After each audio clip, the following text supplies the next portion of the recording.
Hormuz കടലിടുക്കിൽ ആക്രമിക്കപ്പെട്ട ഇന്ധന ടാങ്കറിലുണ്ടായിരുന്ന 28 ഇന്ത്യൻ നാവികരെ ഇറാൻ സേന രക്ഷിച്ചു.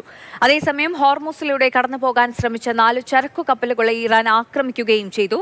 സൗദി അറേബ്യയിലേക്ക് ഹൂതികളും യമനിലെ ഹൂതി കേന്ദ്രങ്ങളിലേക്ക് സൗദി അറേബ്യയും വ്യോമാക്രമണം നടത്തി. ദുബായിൽ നിന്നും സുരേഷ് വെള്ളിമുറ്റം തയ്യാറാക്കിയ റിപ്പോർട്ടിലേക്ക്.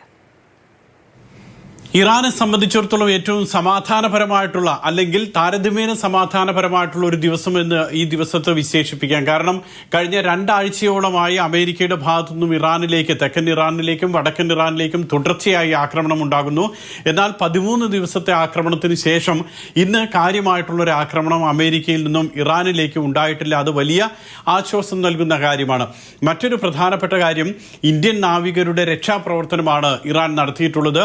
അത് ദിശ എന്ന് പറയുന്ന ഇന്ധന ടാങ്കർ LNG ടാങ്കറിലുണ്ടായിരുന്ന 28ഓളം ഇന്ത്യൻ നാവികരെയാണ് ഇറാൻ രക്ഷിച്ചത്. മറ്റ് രാജ്യങ്ങളിൽ നിന്നുമുള്ള നാവികരും ആ കപ്പലിലുണ്ടായിരുന്നു, ദിശയിലുണ്ടായിരുന്നു. മൊസാംബിക്കിന്റെ പതാകയുള്ള LNG ടാങ്കറാണ്, വലിയ ഇന്ധന ടാങ്കറാണ്. അതിന് നേരെയാണ് ആക്രമണം ഉണ്ടാകുന്നത്.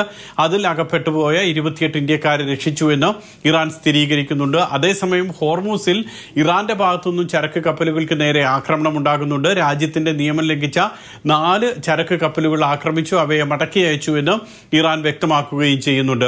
അതിനും അപ്പുറത്തേക്ക് ഒരു അല്പം ആശങ്കപ്പെടുത്തുന്ന ഒരു ആക്രമണം ഇന്നിപ്പോൾ ഉണ്ടായത് സൗദി അറേബ്യയിലാണ്. സൗദി അറേബ്യയിലെ ജിസാനിലേക്കും അതോടൊപ്പം തന്നെ യാംബുവിലേക്കും യമനിലെ ഹൂതികൾ ആക്രമണം നടത്തി.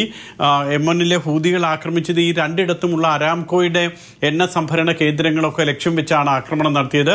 ഇതിന് സൗദി അറേബ്യയുടെ ഭാഗത്തുനിന്ന് ഒരു തിരിച്ചടി കൂടി ഉണ്ടാകുന്നുണ്ട്. സൗദി അറേബ്യ യമനിലെ ഹൂതികളുടെ കേന്ദ്രങ്ങളിലേക്ക്, തുറമുഖങ്ങളിലേക്ക് അടക്കം ആക്രമണം നടത്തിയെന്നാണ് വ്യക്തമാക്കുന്നത്.